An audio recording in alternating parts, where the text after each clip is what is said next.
up my music as loud as I could and closed my eyes as the train slipped away. It hadn't always been like this. In my first real memory, at 5, I'm wearing white Mary Janes and sitting in the front seat of our old Volare station wagon in front of a 7-Eleven. It's really, really hot, and my mother's walking toward me carrying 2 big gulps, a bag of Fritos, and a box of Twinkies. She's wearing cowboy boots, red ones, and a short skirt, even though this is during what we call the fat years.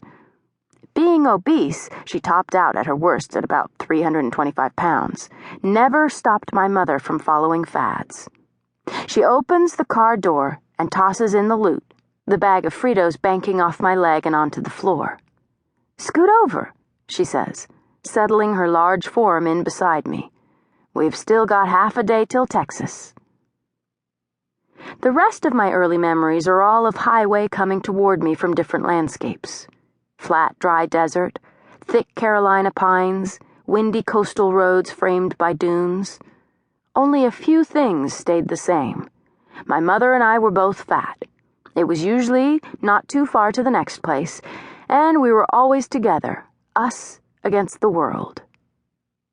The last of our stops was Charlotte, North Carolina, 3 years ago. It's the longest I've ever stayed in any one school. It's also where my mother became Kiki Sparks. Before, she was just Catherine, college dropout and master of a million small talents. She'd pumped gas, peddled cemetery plots over the phone, sold Mary Kay cosmetics, even arranged appointments at an escort service. Anything to keep us in food and gas money until she started itching to travel again. But after a few days in Charlotte, she applied for a job at a dry cleaner's, which she didn't get, and in a fit of frustration, accidentally rear-ended a Cadillac in the parking lot. Since we were flat broke, she talked the owner of the car, who ran a gym called Lady Fitness, into letting her work off the cost of the repairs. She started by cleaning the machines and answering phones, but after a few weeks, the woman liked her so much, she gave her a full-time job and a free membership. A week earlier, we'd been back to ketchup soup and ramen noodles, sleeping in the back of the car. Now we had a steady income and a decent apartment. Back in the fat years, things always seemed to work out at the last minute. My mom had been trying to lose weight all her life.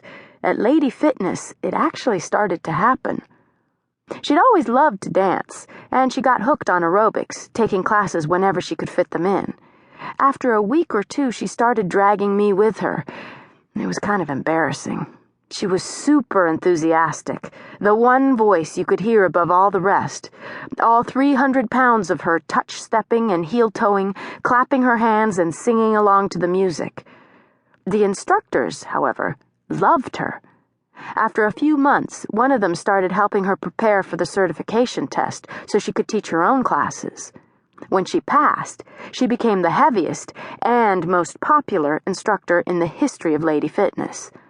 She played the best music, knew all her students by name, and used the stories of our fat years to emphasize her message that anyone can do anything they set their mind to.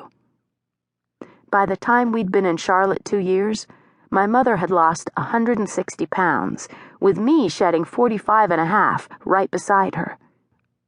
Catherine disappeared, along with the breakfasts of donuts and chocolate milk, our love handles, and our double chins, and Kiki was born. She loved her new, strong body, but for me, it was harder.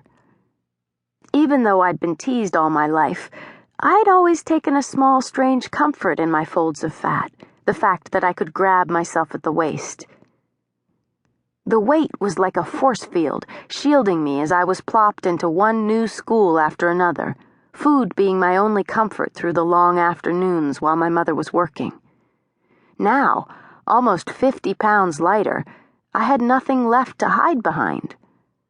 Sometimes in my bed at night, I'd find myself still pinching the skin at my waist, forgetting that there was nothing there to hold on to anymore. My body had changed, parts of me just disappearing like I'd wished them away.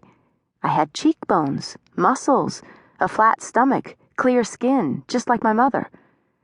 But something was missing, something that made us different. I could build muscle.